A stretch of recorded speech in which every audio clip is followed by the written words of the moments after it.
Hello everyone, welcome to our YouTube channel. बच्चों, हम इसी सीरीज़ को अब आगे बढ़ाते हुए अपना नेक्स्ट क्वेश्चन करेंगे। देखो, ये सॉल्यूशन है। आप इस क्वेश्चन को देख लेना एक बार, अगर आपको नहीं आएगा। ये बहुत इंपॉर्टेंट है। देखो, इसे क्या होगा, बेंजीन रिंग है, बेंजीन साइक्लोहेक्सीन दिख रहा, बेंजीन रिंग टाइप की, लेकिन उसमें दो डबल बॉन्ड नहीं है। तो ये साइक्लोहेक्सीन है। साइक्लोहेक्सीन में अगर KMnO4 H2SO4 in the presence of acid डालेंगे KMnO4 में, तो ये बच्चों ये ब्रेक डाउन हो जाता है। डबल बॉन्ड ब्रेक डाउन होकर क्या बना देगा, KMnO4 से आपको पता है कि क्या बनता है, COOH ग्रुप, COOH ग्रुप। तो ये चीज़ यहाँ से ऐसे कन्वर्ट होती है। ठीक है, हेक्सेन 1 डाइओइक एसिड बोलते हैं, सो एडिपिक एसिड भी बोलते हैं। बच्चों, पॉइंट टू बी रिमेंबर, कभी हम सोचते हैं कि कहाँ से आया एडिपिक एसिड का। आपका कभी कभी बोलते हैं कि मोलिकुलर स्ट्रक्चर ड्रॉ करो, तो आप प्लीज़ इसको ड्रॉ कर लेना। ठीक है।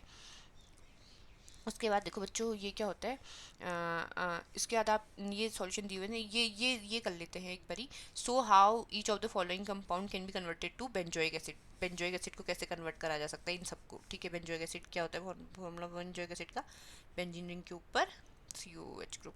बेंजीन रिंग नहीं होती, फिनाइल रिंग होती है, COH। मुझे अब सबका ये यहाँ तक का पहुँचाना है। तो ये क्या है, इथाइल बेंजीन है। इथाइल बेंजीन मतलब क्या होगा, ये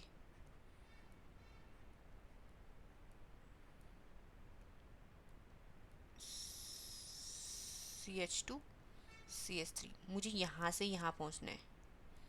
ठीक है, मुझे यहाँ से यहाँ पहुँचना है। ये कौन सा पार्ट कर रही हूँ मैं, फर्स्ट। ठीक है, मुझे यहाँ से यहाँ पहुँचना है। तो बच्चों, मेरे को रिएजेंट क्या चाहिए होगा, आपको पता है कि क्या होता है, KMnO4 होता है ना। KMnO4 हम पढ़ते हुए आ रहे हैं कि कितनी भी आपकी क्या हो, हाइड्रोकार्बन की चेन हो, तो उसको रिड्यूस करके वो क्या बना देता है, COH ग्रुप। ठीक है, तो KMnO4 ये डल गया। उसके बाद देखो बच्चों, हमारा क्या, एसिटोफिनॉन। ठीक है, एसिटोफिनॉन क्या होता है,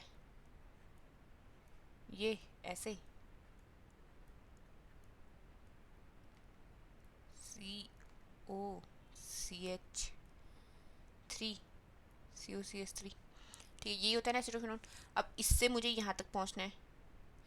बच्चों, इससे भी अगर मुझे यहाँ तक पहुँचना है तो मैं क्या करूँगी, मेरा काम क्या होगा, ये आपका पहला स्टेप हो जाता है। इसमें दूसरा स्टेप हम लोग क्या करते हैं, हाइड्रोलिसिस करते हैं। ठीक है, इस यही सेम रिएजेंट को अगर मैं यहाँ पे डालूंगी तो ये भी ऐसे ही कन्वर्ट हो जाएगा। ये मैं सोचना है कि केवल ये इसी को वो करेगा। ठीक है, ये CH3 ग्रुप को कोई भी लगाओ उसको भी कर लेगा। ठीक है, तो यही तो मेरे रिएजेंट यही है और इसी रिएजेंट को कन्वर्ट हो जाएगा। ठीक है, उसके बाद मेरे क्या है, ब्रोमोबेंजीन। ठीक है, ब्रोमोबेंजीन देखते हैं। ब्रोमोबेंजीन इस टाइप का,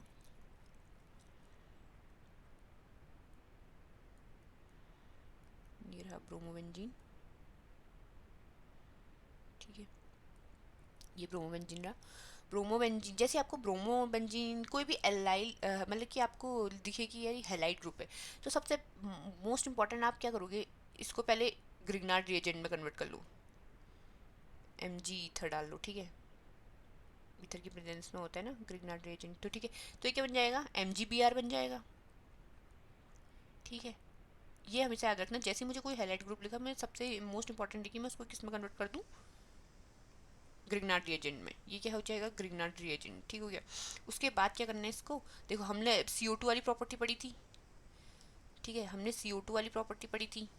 यहाँ पे ये पॉजिटिव हो गया, ये अल्काइल ग्रुप हो गया, तो ये क्या हो जाएगा, निगेटिव हो जाएगा। तो पॉजिटिव पार्ट निगेटिव के पास, ये जैसे इसको इससे जाएगा, तो ये क्या हो जाएगा बच्चों, ये कुछ इस तरीके से बन रहा था जो हमने अभी पढ़ा हुआ है प्रिपरेशन में। ठीक है, तो ये कैसा हो रहा था हमारा, इस तरीके से गया, इस तरीके से लास्ट में बन जाएगा ना OMgBr। ठीक है, अगर मैं इसकी अब हाइड्रोलिसिस कर दूँ, HOH कर दूँ, तो मेरा प्रोडक्ट क्या बन जाएगा, H यहाँ पे और OH इधर पे। तो ये तो MgBr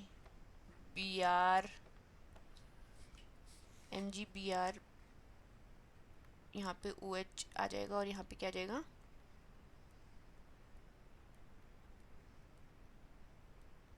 बेंजोइक एसिड बन जाएगा ना, बन जाएगा। देखो, अब हमारा नेक्स्ट टॉपिक क्या है, फिजिकल प्रॉपर्टीज।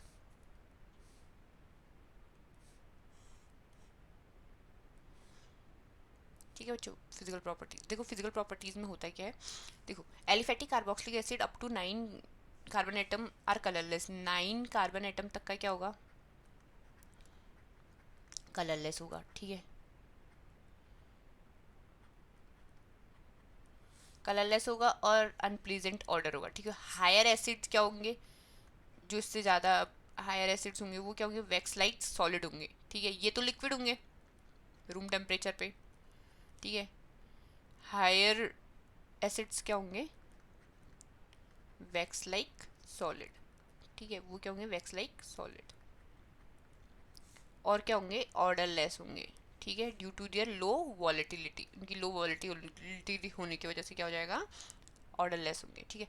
तो कार्बोक्सिलिक एसिड क्या होता है बच्चों की, as compare to aldehyde ketone के क्या होता है, ज़्यादा हायर बॉइलिंग पॉइंट होता है, ठीक हो गया, इवन एल्कोहल के कंपेरेबल में भी, ठीक हो गया। क्यों होता है ऐसा, ये क्वेश्चन भी आ सकता है, ठीक है, ये क्वेश्चन के फॉर्म में है, ये क्वेश्चन आ सकता है। This is due to more extensive association of carboxylic acid molecule through intermolecular hydrogen bonding. क्यों, क्योंकि उसमें क्या होता है, ज़्यादा एसोसिएशन होता है इंटरमोलिकुलर हाइड्रोजन बॉन्डिंग का। कैसे, यहाँ पे आपको दिख रहा है, देखो ये वेपर स्टेट में ये आपका दो कार्बोक्सिलिक एसिड है, R C O H group, R C O H group. देखो यहाँ पे हाइड्रोजन बॉन्डिंग हो रही है इंटरमोलिकुलर, यहाँ पे हाइड्रोजन बॉन्डिंग हो रही, ठीक हो गया। हाइड्रोजन की मोस्ट इलेक्ट्रोनिगेटिविटी एटम के संग बॉन्डिंग को क्या बोलते हैं, हाइड्रोजन बॉन्डिंग। तो यहाँ पे हो रही है और यहाँ पे हो रही, तो ये क्या है बच्चों, इंटरमोलिकुलर हाइड्रोजन बॉन्डिंग को शो कर रहा है। तो दैट्स मीन ये क्या होता है, ज़्यादा ज़्यादा एसिडिक होता है और ज़्यादा क्या होगा एज कंपेरेबल एल्डिहाइड और कीटोन के क्या होगा, इसका बॉइलिंग पॉइंट ज़्यादा होगा, ठीक है। The hydrogen bond are not broken completely, जो हाइड्रोजन बॉन्ड होंगे इजीली तो ब्रोकन आउट होंगे नहीं, इवन इन वेपर फेज।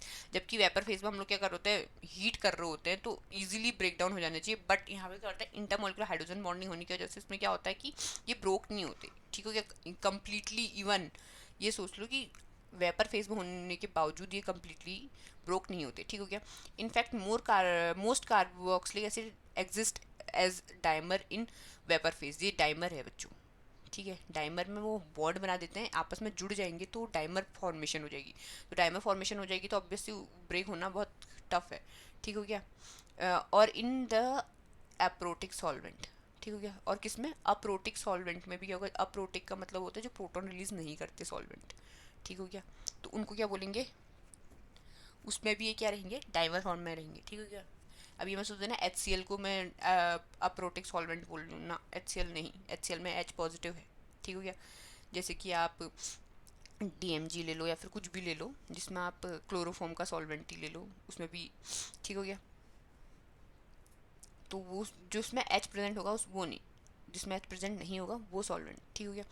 आपका उसके बाद क्या है, simple aliphatic carboxylic acid having up to 4 carbon atom are miscible in water, ठीक हो गया। ये याद रखना, बस 4 कार्बन तक ही क्या होंगे, मिसिबल होंगे वाटर में, ठीक हो गया। Due to formation of hydrogen bonding with water, ठीक हो गया। क्यों, हाँ वाटर की संख्या, और यहाँ पे देखो बच्चों, यहाँ पे H2O है, ये आपका H2 है, इसने हाइड्रोजन बॉन्डिंग कर रखी है, ठीक हो गया। तो R C O H group ये दिख रहा है आपको, यहाँ से R C O H group ये दिख रहा है, ये आपका वाटर का मॉलिक्यूल है, देखो ये पर्टिकुलरली ये, इसने यहाँ हाइड्रोजन बॉन्ड बना रखा है इन सब के संग, ठीक हो गया। तो अप टू 4 कार्बन तक का क्या होगा, वो हाइड्रोजन बॉन्ड शो करेगा, ठीक हो गया। और इजीली क्या हो जाएगा, पानी में घुल जाएगा, ठीक हो गया। The solubility decrease with increase number of carbon atom, हमेशा याद रखना सॉल्युबिलिटी जैसे जैसे कार्बन के नंबर बढ़ते रहते हैं वैसे वैसे क्या होती है, डिक्रीज होते रहता है, ठीक हो गया। सॉल्युबिलिटी डिक्रीज होती है with increasing number of carbon atom. Higher carboxylic acid are practically insoluble in water. जो higher carboxylic acid तो वो क्या होते हैं, insoluble होते हैं वाटर में, ठीक हो गया। क्यों, क्योंकि उनका हाइड्रोफोबिक नेचर बढ़ गया, क्योंकि ऑब्वियस सी बात है जब चेन बढ़ेगी, जो कार्बन की चेन होती है वो जनरली क्या होती है, हाइड्रोफोबिक होती है, ठीक हो गया। हाइड्रोफोबिक चेन बढ़ने की वजह से क्या होगा, देखो benzoic acid the simplest aromatic carboxylic acid is nearly insoluble in cold water, ठीक हो गया। बेंजोइक एसिड जो सिंपल है एरोमेटिक कार्बोक्सिलिक एसिड का, वो क्या होता है, nearly insoluble in cold water, वो भी क्या होता है कोल्ड वाटर में नियरली इनसॉल्युबल ही रहता है, ठीक हो गया। बेंजोइक एसिड वॉल्यूम, अब ये मैं सोचता हूँ वॉर्म में भी ऐसा होता है, वॉर्म में तो डिजोल्व हो जाएगा, ठीक हो गया। Carboxylic acid are also soluble in less polar organic solvent, वो क्या होता है, लेस पोलर ऑर्गेनिक सॉल्वेंट में भी होते हैं, सॉल्युबल होते हैं, जैसे बेंजीन ले लो आप, ईथर ले लो, अल्कोहल ले लो, क्लोरोफॉर्म ले लो, तो किसमें भी क्या होंगे, सॉल्युबल होगा, ठीक हो गया। ये जैसे कि यहाँ पे ये अप्रोटिक का मतलब, ठीक हो गया, डाइमर बना लेते हैं, ठीक है। उसके बाद देखो ये रहा आपका chemical reaction, the reaction of carboxylic acid are classified as देखो केमिकल रिएक्शन में सबसे पहले है acidity, reaction involving cleavage of OH bond. हमेशा याद रखना, जब जैसे हम एसिडिटी के बारे में पढ़ेंगे तो हम क्लीवेज ऑफ OH बॉन्ड के बारे में पढ़ेंगे, ठीक हो गया। RCOOH में से OH बॉन्ड की क्लीवेज के बारे में पढ़ेंगे, ठीक है। रिएक्टिविटी देखो, reaction with metal and alkalis. अब ये देखो, ये आपका एल्केलाई रहा, पता है आपको फर्स्ट ग्रुप का एलिमेंट है तो ऑब्वियसली बात है एल्केलाई है। The carboxylic acid like alcohol evolve hydrogen, जैसे कि कार्बोक्सिलिक एसिड भी बिहेव किसकी तरह करेगा, एल्कोहल की तरह, वो भी क्या करेगा, हाइड्रोजन को क्या करेगा, इवॉल्व करेगा, ठीक हो गया। किसी भी इलेक्ट्रोपॉजिटिव, हाईली इलेक्ट्रोपॉजिटिव मेटल के संग अगर उसकी रिएक्शन करा दे, जैसे कि हमारा फर्स्ट स्टेप में हो रखा है ये, इसने क्या करा, RCOONA बनाया, सोडियम कार्बोक्सिलेट बनाया और क्या रिलीज कर दिया, हाइड्रोजन गैस को रिलीज कर दिया, ठीक हो गया। From salt with alkalis similar to phenol, जैसे कि फिनॉल के केस में होता है कि अगर मैं सॉल्ट बना दिया जाए, जैसे NaOH ले लिया, ठीक हो गया, NaOH ले लिया तो मेरा वही बन गया, सॉल्ट बन गया और वाटर रिलीज हो गया, ठीक हो गया। तो ये मेरा सेकंड प्रोसेस है। But however unlike phenol, phenol की तरह नहीं, दे जो कार्बोक्सिलिक एसिड होते हैं they react with weaker bases such as carbonates, वो क्या करेंगे, वीकर बेस। ये क्या होता है बच्चों, वीक बेस होता है। क्या होता है, वीक बेस, वीक बेस, ठीक हो गया। ये इसके संग रिएक्ट करके बनाते हैं कार्बन डाइऑक्साइड को, क्या करते हैं बच्चों, रिलीज करते हैं। क्या करते हैं, कार्बन डाइऑक्साइड को रिलीज करते हैं। तो ये जो कार्बन डाइऑक्साइड को रिलीज करते हैं, तो इससे ये पता चलता है कि कोई ना कोई कार्बोक्सिल ग्रुप प्रेजेंट है। हमारा कार्बोक्सिल ग्रुप प्रेजेंट है ना RCOH में, ये देखो इसमें कार्बोक्सिल ग्रुप। तो क्यों, क्योंकि इससे पता चलता है, यहाँ से पता चलता है कि जब उसने सोडियम हाइड्रोजन कार्बोनेट के संग रिएक्ट करा है तो मेरा इवॉल्व क्या हुआ है यहाँ पे, कार्बन डाइऑक्साइड, ठीक है। This reaction is use to detect the presence of carboxyl group in an organic compound. ये जो रिएक्शन होती है ये डिटेक्ट करने के लिए अच्छी होती है कि कार्बोक्सिलिक ग्रुप ऑर्गेनिक कंपाउंड में है या नहीं। क्या करोगे, सोडियम हाइड्रोजन कार्बोनेट को डाल दोगे, अगर उसमें से CO2 रिलीज हो रही है तो that's mean carboxylic group present है। ये लेबोरेटरी में किया जाता है, ठीक हो गया। तो आपके क्वेश्चन आजकल बन ही इस टाइप से रहे हैं प्रैक्टिकल बेस में, तो आप गौर करना कि पेपर में किस तरीके से लिखा हुआ है। कार्बन डाइऑक्साइड रिलीज हो रही है लिखा है तो आपके दिमाग में सीधे आ जाना चाहिए कि एसिड की रिएक्शन आपकी सोडियम हाइड्रोजन कार्बोनेट के संग हो रखी है। जैसे आपकी सोडियम हाइड्रोजन कार्बोनेट के संग हो रखी हो तो आप सीधे यही रिएक्शन को पुटअप करना और फिर अपने आंसर्स तक पहुंचने की कोशिश करना, ठीक है। This reaction is use to detect carboxyl group, ठीक हो गया। NaHCO3 हो गया, तो यहाँ पे इसने प्रोटॉन को एब्स्ट्रैक्ट करा, Na निकल गया, यहाँ पे जो CO2 ग्रुप है इसमें CO2 रिलीज कर दिया और H2O को बाहर निकाल दिया, ठीक है।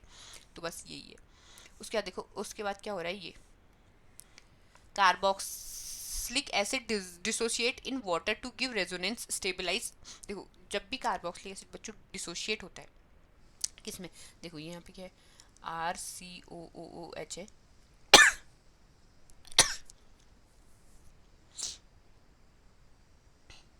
यहाँ पे क्या बच्चों, RCOH ग्रुप है, इसकी रिएक्शन किसके संग करा दी है, वाटर के संग करा दी, ठीक है। तो देखो ये क्या देगा आपको, RCOO minus plus H3O positive, ठीक है। ये क्या है, हाइड्रोनियम आयन है, क्या बच्चों, हाइड्रोनियम आयन। ऑक्सीजन है, ऑक्सीजन ने इसको ले लिया, किसको ले लिया, हाइड्रोजन को ले लिया, और जो बॉन्ड था उसने इसको वो कर लिया, तो माइनस आ जाएंगे। ये आपका इक्विलिब्रियम कंडीशन होगी, ठीक हो गया।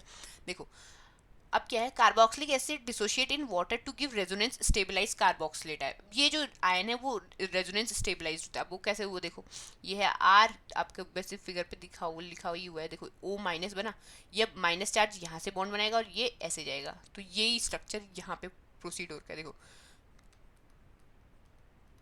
CO माइनस बन गया, यहाँ डबल बॉन्ड O आ गया, ठीक है। तो ये दो रेजोनेंस स्ट्रक्चर हो गए। तो अब इस रेजोनेंस स्ट्रक्चर को ये जो सिंपली ऐसे शो कर रखा है, इसका मतलब ये है कि जो इलेक्ट्रॉन आपका रिवॉल्व हो रहे हैं वो इन दो कार्बन के बीच में हो रहे हैं, तब जाके ऐसे जो बना रखा है इस वजह से बना रखा है, ठीक है।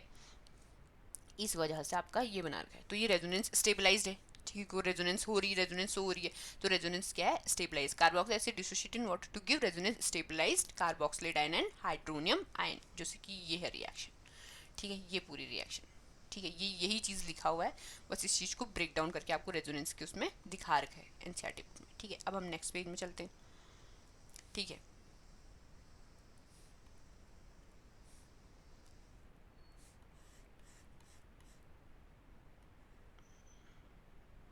देखो बच्चों इसमें हो क्या रखा है, इसमें तो थोड़ा सा ब्लर हो रखा है, लेकिन फिर भी इस चीज़ को मैं कर लेते हैं। फ्रॉम अबाउ रिएक्शन, जो भी हमने अबाउ रिएक्शन करी, तो हमारे क्या हो गया कि देखो के इक्विलिब्रियम बनता है, के इक्विलिब्रियम में क्या होता है, प्रोडक्ट अपॉन रिएक्टेंट, आपने पढ़ा हुआ है 11th क्लास में इक्विलिब्रियम चैप्टर में। तो क्या बन रहा था प्रोडक्ट में, H3O plus plus RCO minus upon में क्या था बच्चों, H2O था, और क्या था आपका, क्या था बच्चों आपका, ये इनटू में होते हैं ना, मास law of conservation of mass से, RCOH।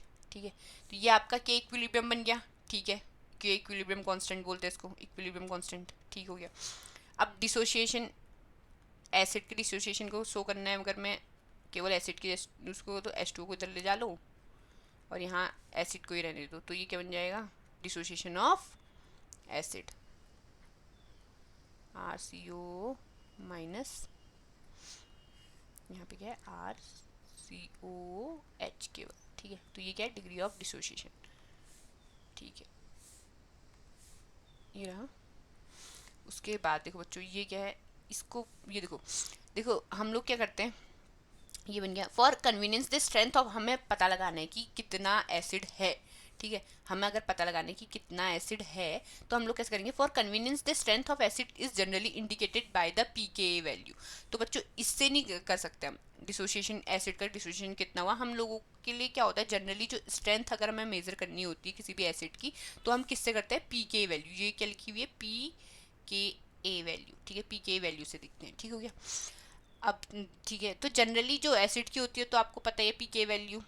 ठीक है, तो देखो वेर पीके वैल्यू जनरली 7 से नीचे होगी, और क्या होगी, where pK value of trifluoroacetic acid is the, जो क्या है, स्ट्रॉन्गेस्ट कार्बोक्सिलिक एसिड है, ट्राई फ्लोरो एसिटिक एसिड। ठीक हो गया, बेंजोइक एसिड और एसिटिक एसिड, तो इसके आपके पीके वैल्यू आपको दिया हुआ है। ठीक है, तो यहाँ से एक कंक्लूजन ये लिख लो कि आपकी जो एसिडिटी निकालनी है आपको, उसमें क्या होना चाहिए बच्चों की,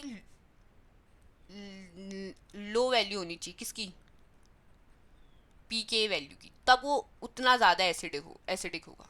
ठीक है, अगर मुझे बताने की किस कौन सबसे ज़्यादा इन तीनों में, देखो trifluoro acetic acid, benzoic acid और एसिटिक एसिड, मुझे बताने की इनमें से सबसे ज़्यादा एसिडिक कौन है, तो ऑब्वियस सी बात है, देखो ट्राईफ्लोरो एसिटिक एसिड का वो क्या है, 0.23। उसके बाद मेरा बेंजोइक एसिड का क्या है बच्चों, 4.19। उसके बाद मेरा एसिटिक एसिड का क्या, 4.76। तो देखो सबसे कम किसकी वैल्यू है, ट्राईफ्लोरो एसिटिक एसिड। तो trifluoro acetic acid most acidic है। उसके बाद बेंजोइक एसिड होगा, उसके बाद क्या होगा, एसिटिक एसिड। ठीक है, तो ये इधर से ये चीज़ है। ठीक है, उसके बाद ये देखो इसमें क्या लिखा हुआ है, देखो smaller the pK value the stronger the acid. वही चीज़ मैंने बोली कि जितना कम आपका पीके वैल्यू होगी, उतना ही ज़्यादा आपका क्या होगा, स्ट्रॉन्ग एसिड होगा। अब याद रखना, एसिडिटी स्ट्रेंथ को नापने के लिए हम किस चीज़ को यूज़ करते हैं, तो पीके वैल्यू को यूज़ करते हैं। ये क्वेश्चन आपको 1 मार्क के क्वेश्चन में आ सकता है। ठीक हो गया, तो देखो जितना ज़्यादा प्रोटॉन डोनर होगा, उतना ही देखो उतना ही ज़्यादा क्या होगा, स्ट्रॉन्ग एसिड होगा। ठीक हो गया, देखो acid, strong acid have pK value less than 1। ये याद रखना, पीके स्ट्रॉन्ग एसिड की क्या होगी, 1 होगी, 1 से नीचे होगी।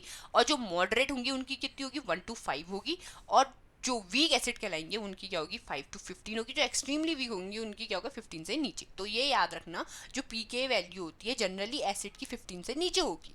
जो वीकर होंगे वो 15 से नीचे आएंगे, और जो जिनकी पीके वैल्यू आपकी 5 to 15 होगी वो आपका वीक होंगे। और मॉडरेट कौन होंगे, जो आपके 1 to 5 में आएंगे। ठीक हो गया, उसका देखो कार्बोक्सिलिक एसिड जो होती है वो weaker, carboxylic acid are weaker than mineral acids. ये याद रखना, क्यों कार्बोक्सिलिक एसिड को हम लोग बोलते हैं मिनरल एसिड से, वो क्या होता है, वीकर होते हैं। कभी कभी क्वेश्चन मिनरल एसिड नहीं बोलेगा, कभी कभी क्वेश्चन में क्या पूछ देगा कि भाई why HCl is more acidic than acetic acid.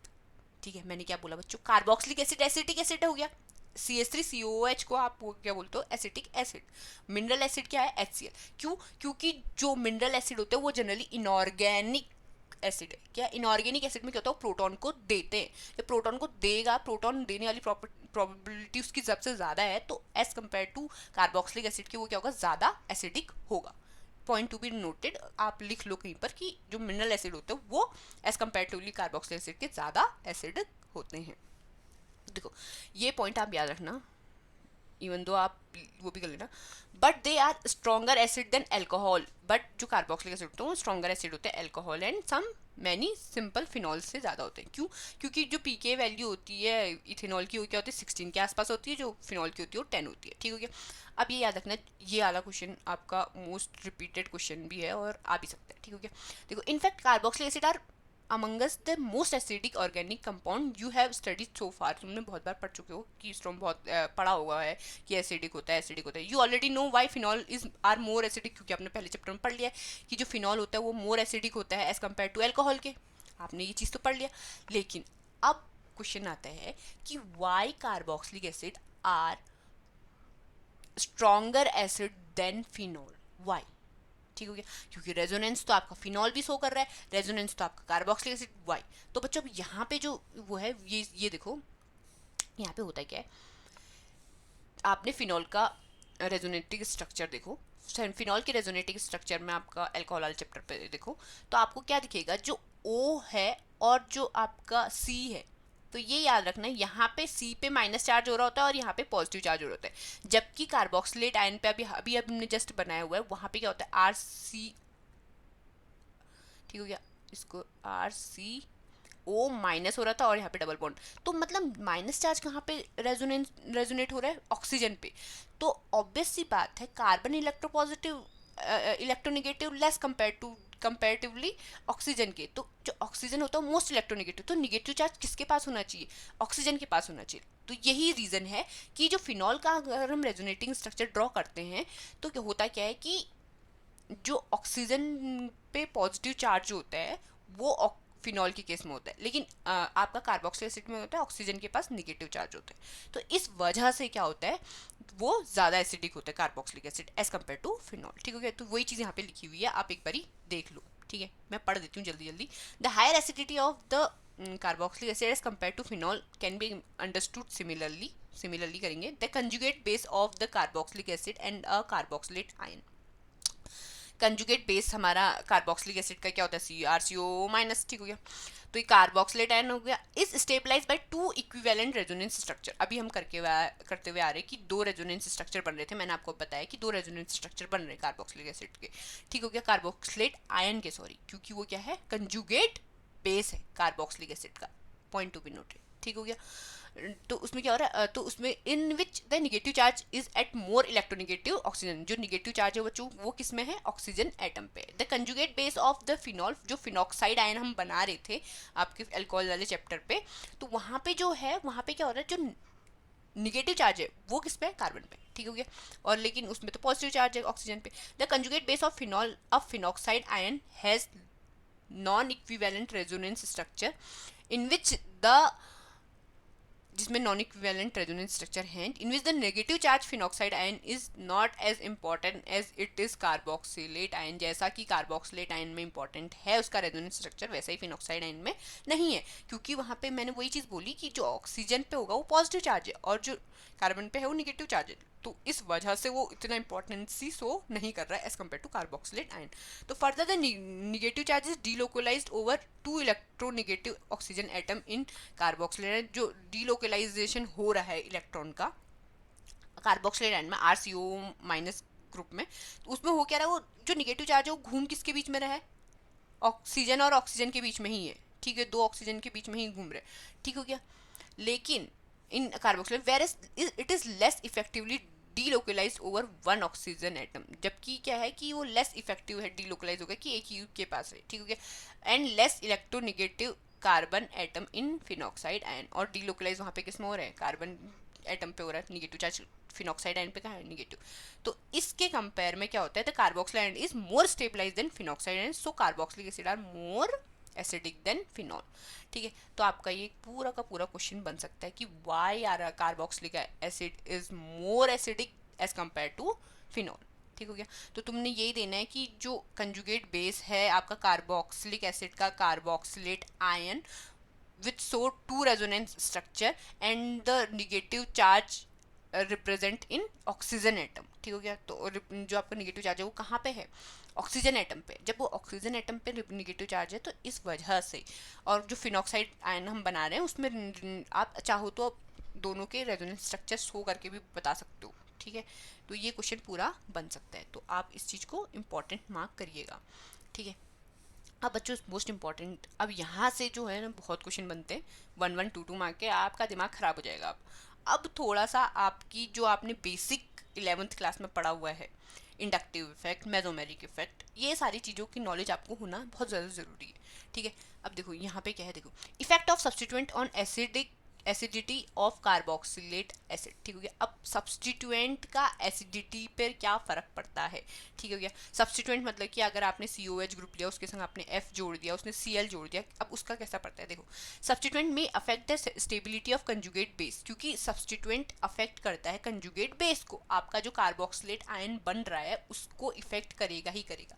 दस ऑल्सो अफेक्ट द एसिडिटी, तो ऑब्वियस बात, तो एसिडिटी पे भी कार्बोक्सिलिक एसिड पे इफेक्ट पड़ेगा। देखो तो यहाँ से यही याद रखना, जो इलेक्ट्रॉन विड्रॉइंग नेचर के होते हैं वो ज़्यादा एसिडिक होते हैं, ठीक है। मैं क्या बोल रही हूँ, जो इलेक्ट्रॉन विड्रॉइंग ग्रुप होते हैं, ठीक है, EWG मतलब इलेक्ट्रॉन विड्रॉइंग ग्रुप, और EDG मतलब electron donating group. Electron withdrawing group का एसिडिटी ज़्यादा होती है, मैं एसिडिटी के रिस्पेक्ट पे कर रही हूँ, ठीक हो गया, as compare to electron donating group, ठीक है। यही चीज़ लिखी हुई होगी, देखो electron withdrawing group increase the acidity of the carboxylic acid by stabilizing the conjugate base, वो क्या करते हैं, स्टेबल कर देते हैं एज मतलब कंजुगेट बेस को through delocalization of the negative charge. उसने डीलोकलाइजेशन ऑफ निगेटिव चार्ज, वो भी क्यों, देखो by inductive and resonance effect के कारण जो इलेक्ट्रॉन विड्रॉइंग ग्रुप होते हैं वो स्टेबलाइज कर देते हैं कार्बोक्सिलेट आयन को, ठीक हो गया।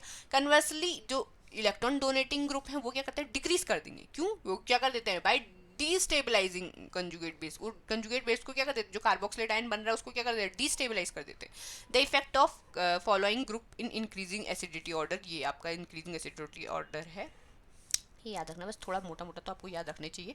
ये जो CF3 होगा वो आपका सबसे ज़्यादा होगा, ठीक हो गया। फिर उसके बाद NO2 ग्रुप, फिर आपका साइनाइड, उसके बाद फ्लोरो, क्लोरो, ब्रोमो, आइडो। आपको पता है कि इलेक्ट्रोनेगेटिव कौन होता है, सबसे ज़्यादा फ्लोरो होता है, तो इसके कारण फ्लोरीन को सबसे ज़्यादा, फिर आइडो को पीछे कर देना, और उससे भी पीछे होगा आपका phenyl group. Point to be noted, ये क्वेश्चन सीधे सीधे सीरीज में आपको क्वेश्चन पूछ भी सकते हैं, ठीक है। Arrange arrange increasing order of these following groups, ऐसे करके बोल देगा और इनमें से कोई भी कंपाउंड दे देगा, तो आपको ये चीज़ याद होनी चाहिए कि फिनाइल जो है वो सबसे पीछे है, फिर उसके बाद आइडो स्टार्ट हो जा रहा है, उसका सबसे ज़्यादा कौन सा एसिडिक है, CF3, उसके बाद NO2, फिर साइनाइड, ऐसे करके, ठीक हो गया।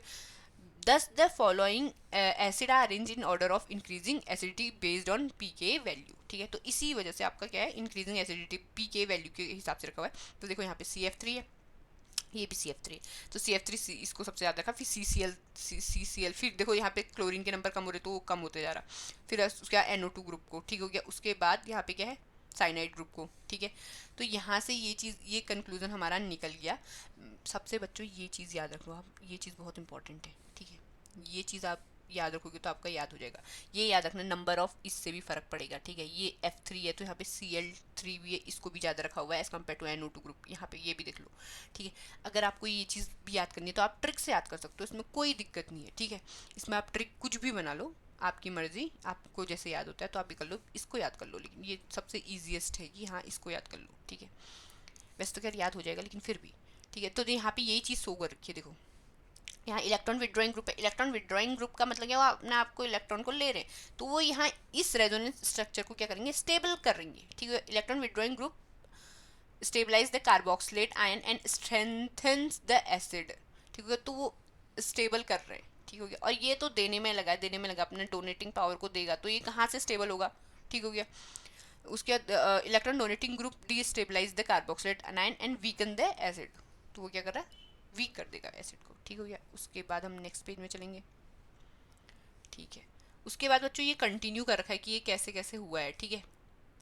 उसके बाद ये रहा आपका, ये रहा आपका ये, ठीक है। उसके बाद ये कंटिन्यू कर रखा है कि कैसे कैसे acidity on the basis of pK value, ये ऐसे लिखी हुई है। आप बस मोटा मोटा उस चीज़ को याद कर लो, ठीक है। उसके बाद आपको ऐसा कुछ याद करने की ज़रूरत नहीं है, ठीक है। आपको समझ आ जाएगा कि ये कैसे कैसे हो रहा है। और सबसे लास्ट तो इन्हीं को करना, जैसे हाइड्रोकार्बन चेन होंगी इनको लास्ट करते रहना। देखो CH3 और CH3 CH2 से सबसे ज़्यादा कौन सा था, कौन सा है बच्चों, सर CH3 CH2 सबसे ज़्यादा ऑब्वियस सी बात है, आपका हाइड्रोकार्बन हाइड्रोफोबिक चेन बढ़ते जा रही तो एसिडिटी कम होगी, ठीक है यही। तो देखो direct attachment of group such as phenyl और vinyl to the carboxylate acid, अगर कार्बोक्सिलेट एसिड आपका किसी फिनाइल रिंग से जुड़ा हो या विनाइल रिंग से जुड़ा हो तो वो क्या करता है, इंक्रीज कर देता है acidity to the corresponding carboxylic acid, वो क्या करेगा, इंक्रीज कर देगा, contrary to the decrease expected due to resonance effect. ठीक हो गया, इसको थोड़ा, direct attachment of group such as phenyl vinyl to the carboxylate ऐसे इंक्रीज कर देता है एसिडिटी को, जबकि हमें लगता है कि वो क्या करेगा, एक्सपेक्ट करते हैं रेजोनेंस इफेक्ट के साथ डिक्रीज कर रहा होगा, लेकिन ऐसा नहीं होता, वो इंक्रीज कर देता है। ठीक है, ये आपका विनाइल दिख रहा, कार्बोक्सिलिक एसिड विनाइल कैसे हुआ, देखो वी ऐसे, ये 1 और 2, देखो दो, एक कार्बन, दो कार्बन के जस्ट बगल पे फंक्शनल ग्रुप, ठीक है, तो डबल बॉन्ड यहाँ पे, तो ठीक है, तो ये विनाइल आपका क्या है, कार्बोक्सिलिक एसिड है। ठीक है, इसने इसको दिया तो ये पॉजिटिव चार्ज हो गया, यहाँ से ये इलेक्ट्रॉन गया निगेटिव चार्ज, फिर ये निगेटिव आएगा और फिर इसको देगा, तो वही चीज़। ठीक है, ऐसा क्यों होता है अब वो भी समझ लो। दिस इज बिकॉज, ऐसा क्यों, because greater electronegativity of sp2 hybridized carbon atom to which carboxylate ion carbon is attached, जिसमें आपका कार्बोक्सिल कार्बन अटैच्ड है, this is because greater electronegativity of sp2 hybridize carbon, क्योंकि उसमें ये तो sp2 हाइब्रिडाइज है कार्बन, ये जो इससे अटैच्ड है कार्बोक्सिलिक कार्बन से वो ज़्यादा है। ठीक है, उसका जो sp2 करेक्टर है वो क्या है, ग्रेटर इलेक्ट्रोनिगेटिव है एज कम्पेयर टू इस वाले कार्बन के। ठीक हो गया, the presence of electron withdrawing group और the phenyl of aromatic carboxylate and acid increase their acidity while electron donating group decrease their acidity, तो जो इलेक्ट्रॉन विड्रॉइंग नेचर के होगा वो क्या करेगा, उसकी एसिडिटी को इंक्रीज कर देगा, और जो इलेक्ट्रॉन डोनेटिंग ग्रुप होंगे वो क्या करेंगे, इनको डिक्रीज कर देंगे, वही चीज़ स्टार्टिंग में मैंने बोली है। ठीक है, तो इसका रीज़न तो आप यहाँ से यहाँ तक का दे देना, ऐसा क्यों होता है करके। क्वेश्चन नंबर ये रहा आपका, ये क्वेश्चन ये रहा, आंसर ये रहा। ठीक है, पेपर यहीं से बनता है बच्चों, आंसर और रीज़न, असर्शन एंड रीज़न वाले क्वेश्चन भी आएंगे तो भी यहीं से आएंगे, तो प्लीज़ एक बार देख लो।